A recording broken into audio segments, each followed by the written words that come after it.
I wonder if Ayla will be okay. Winfred looked out the window, deep in thought.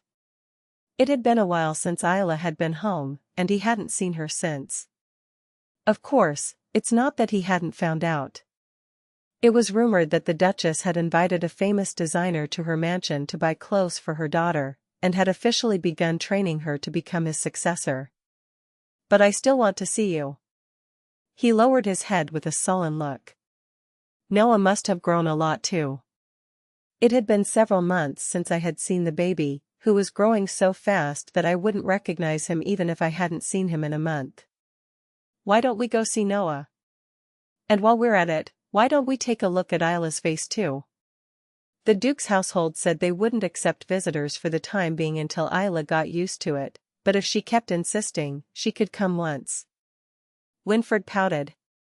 No. I decided to be more mature.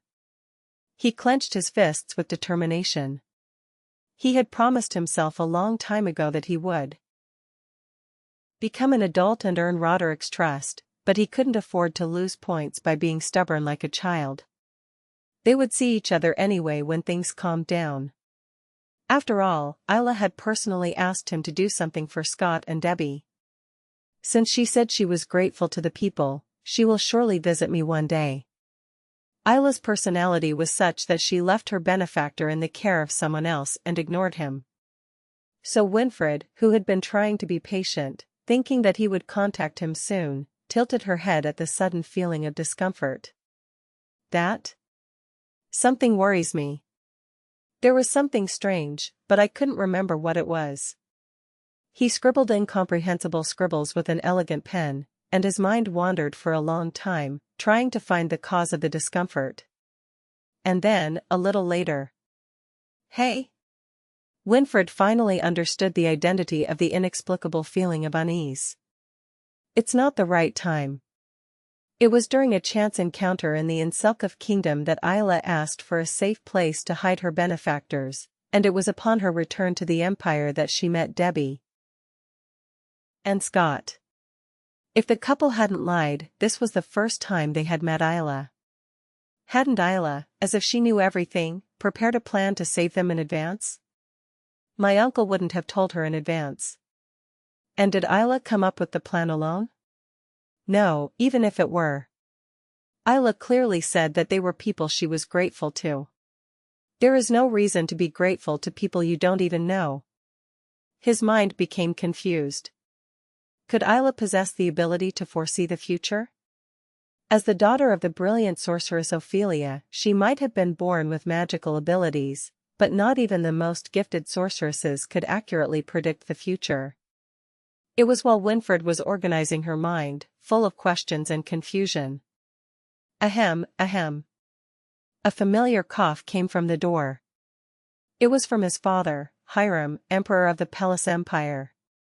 Winfred, who had intended to exchange affectionate greetings like a rich man in an ordinary household, as usual, composed herself and offered a formal greeting.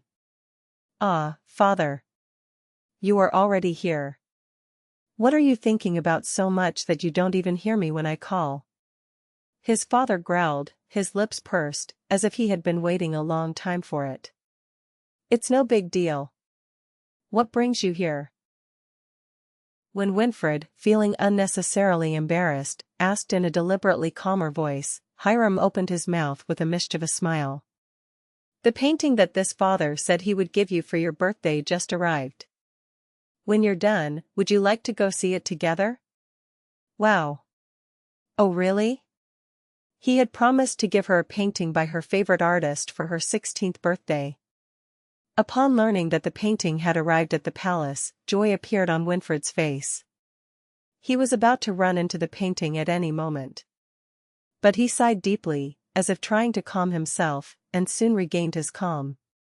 Now that we're done, it would be a pleasure to see the paintings together for once. Come on, father. It was a sight that perfectly fulfilled the label, without the slightest defect. Although it would have been gratifying to see the crown prince, who could be considered an exemplary figure, Hiram looked at his son with a bewildered expression. It was such an unfamiliar image.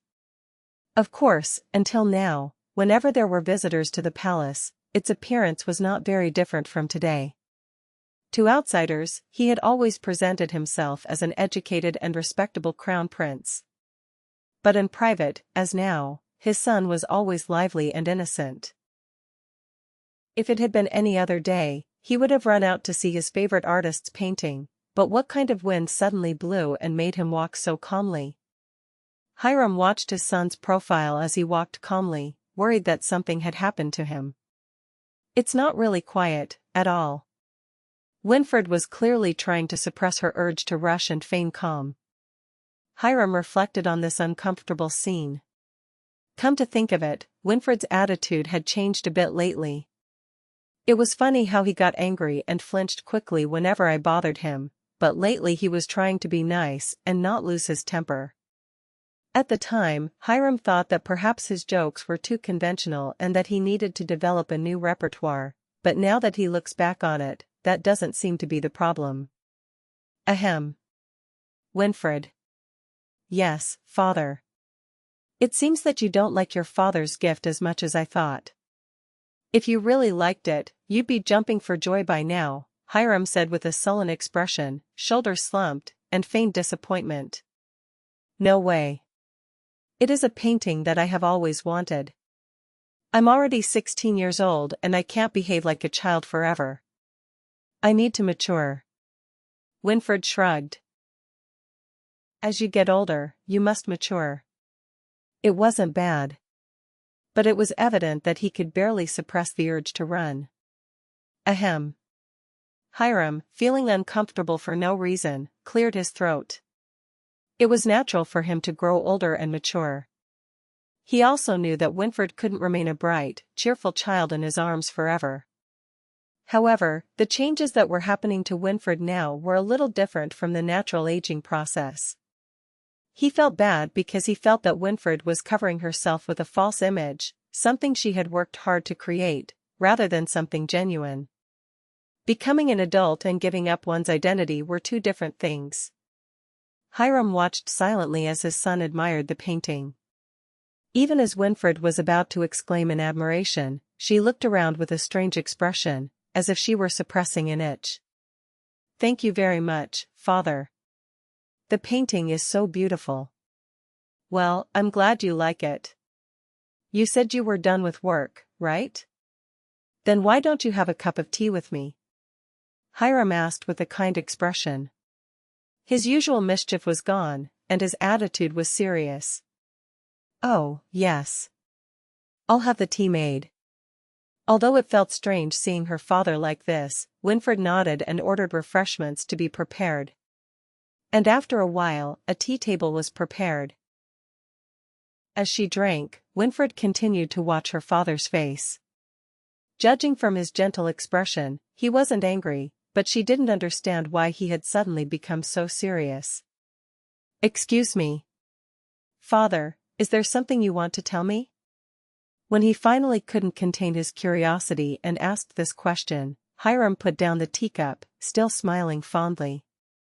Winfred, I don't know why you're suddenly trying to act so mature, but I hope you don't get impatient. There is no need to suddenly mature just because you are 16. Winfred put down the teacup and closed her mouth tightly. It wasn't that he was trying to mature another year.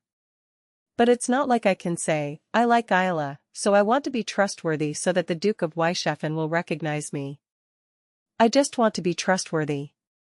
After a moment of thought, he opened his mouth, leaving out the story of Ayla and Roderick. But that doesn't mean you suddenly have to hold back on what you want to do. Wouldn't it be frustrating to hold yourself back like this? You will end up sick. But Winfred, who knew what her father was saying, still felt the need to grow up, pouting and mumbling. Seeing him, Hiram smiled brightly and asked, Hey, Win. What do you think of this father? Does he look like a grown man?